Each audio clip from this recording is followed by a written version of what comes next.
September 2025 आजचे जे updates आहेत ते खूप महत्त्वाचे आहे, कारण वेगवेगळ्या प्रकारच्या नोटीस आलेल्या आहेत. त्यातली पहिली जी नोटीस आहे तर ती महाराष्ट्रा संबंधी आहे. आपलं जे AIQचं रजिस्ट्रेशन आहे महाराष्ट्र स्टेटचं CET सेलचं 15% ऑल इंडिया कोटा की जो प्रायव्हेट कॉलेजसाठी असतो BMS BHMSच्या, तर त्याची नोटीस आज पब्लिश झालेली आहे. तुमचं अगोदरचं रजिस्ट्रेशन तुम्ही केलेलं आहे तर ते महाराष्ट्र स्टेट कोटाचं आहे, पण आता जर तुम्हाला ऑल इंडियामधून चॉईस फिलिंग करायचे असतील महाराष्ट्रासाठी तर प्रायव्हेट कॉलेजसाठी तुम्ही हे रजिस्ट्रेशन करू शकता. त्याची जी डेट आहे तर ती आजपासून 5 सप्टेंबरपर्यंत रजिस्ट्रेशन सुरू राहतील. 2000 रुपये एवढी त्याची फीज आहे. 50,000 रुपये डिपॉझिट आहे.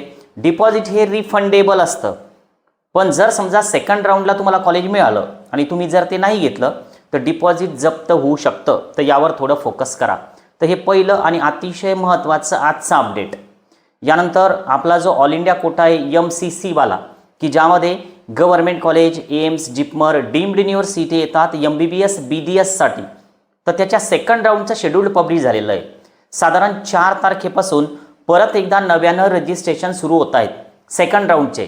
तुम्ही जर पहिल्याच राऊंडमध्ये रजिस्ट्रेशन केलेलं असेल तर परत रजिस्ट्रेशन करायचं काम नसतं, पण चॉईस फिलिंग पुन्हा कराव्या लागतील.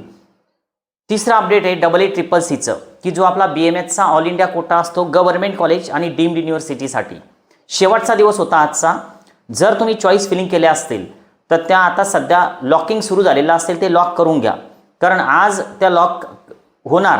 आणि जर तुम्ही नाही केल्या तर ते ऑटोमॅटिक लॉकसुद्धा होतात. ते ऑल इंडियाच्या चॉईस फिलिंग ऑटो लॉक होतात, पण प्रयत्न करा की शक्यतोवर आपण मॅन्युअली तिथं लॉग इन करून लॉक करण्याचा प्रयत्न करा. ठीक आहे. आता यानंतर UPचं शेड्यूल्ड येऊ शकतं या 2-3 दिवसामध्ये. सोबतच कर्नाटक राज्याचा जो पहिला राऊंड आहे तर तो लागलेला आहे, तर ते पण मी अगोदर तुम्हाला सांगितलं. त्याचा कट ऑफ वगैरे सगळा खूप कमी आलेला आहे आणि सेकंड राऊंड थर्ड राऊंडचं शेड्यूल त्यांचं यायचं बाकी आहे. तुम्हाला कर्नाटकमध्ये भाग घ्यायचा असेल तर नक्की तुम्ही आतापासून कर्नाटक राज्याचा विचार करा. BMSचं MPचं किंवा UPचं उत्तराखंडचं अजून कुठलंही अपडेट आलेलं नाही, किंवा महाराष्ट्राचा जो MBBS BDSचा दुसरा राऊंड आहे तर त्याची पण नोटीस अजून काही आलेली नाही. तर हे सगळे अपडेट जे तर हे आजचे होते. या दरम्यान तुमचं कुठं काही जर विसरलं असेल करायचं, कुठं रजिस्ट्रेशन करणं बाकी होतं किंवा कुठं चॉईस फिलिंग करणं बाकी होतं, तर तुम्ही आता थोडं अलर्ट व्हा. जिजाऊ अकॅडमीला सबस्क्राईब करायला विसरू नका. आज आपण थांबूया. Okay, bye.